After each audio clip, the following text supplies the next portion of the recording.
Meus irmãos, bom dia. Eu estou aqui nesta manhã porque o Espírito Santo, ele me inquietou para que eu gravasse esse vídeo, narrando o que eu tenho vivido nos últimos 4 anos da minha vida.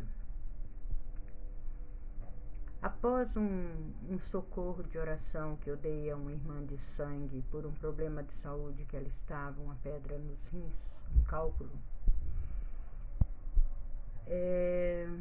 eu não imaginava que eu estaria sendo observada por Satanás. No momento em que eu pedi ajuda para Jesus, Jesus veio e me ensinou a receita que eu deveria ensinar a minha irmã para que ela ficasse boa. A partir daquele momento despertou uma inveja muito grande em Satanás por causa da intimidade que ele viu que eu tinha com Jesus. A partir daquele momento ele materializou na minha frente uma cruz de angico com casca ainda amarrada de arame, onde ele me mostrava Jesus sangrando em cima dela.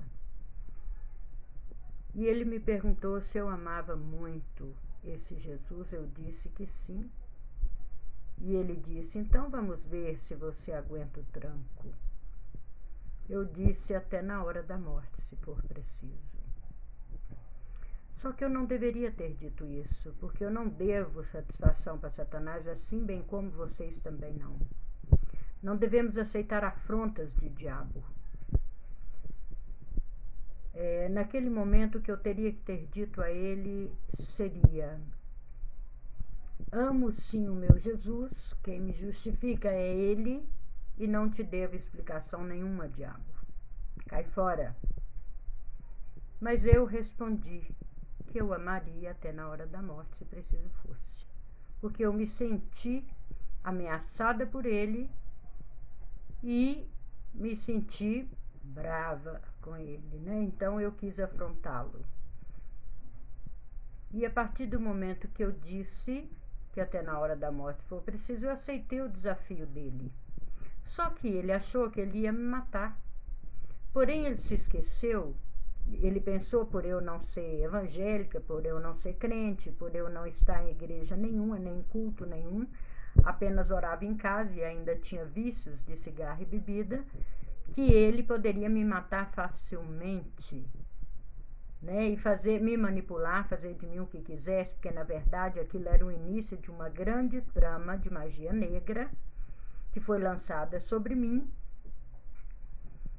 E no momento eu facilitei e acabei caindo na teia do inferno. Porém, o meu Senhor, que sempre foi vivo, fiel e verdadeiro, nunca me abandonou.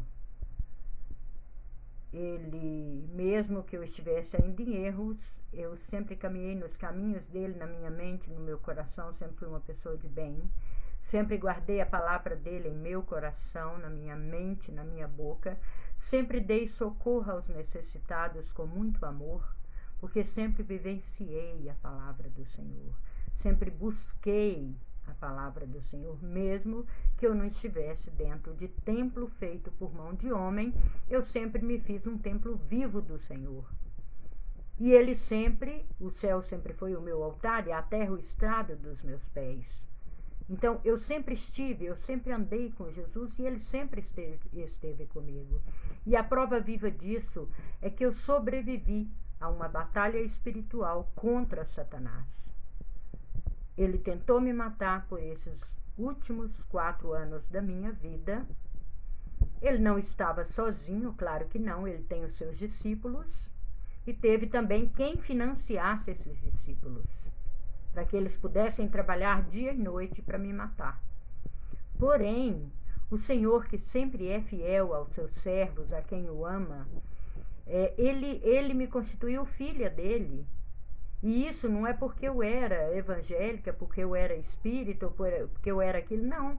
Eu orava em casa, meus filhos ainda eram pequenos, mas eu sempre fui serva dele, eu sempre fui filha dele, sempre me coloquei na condição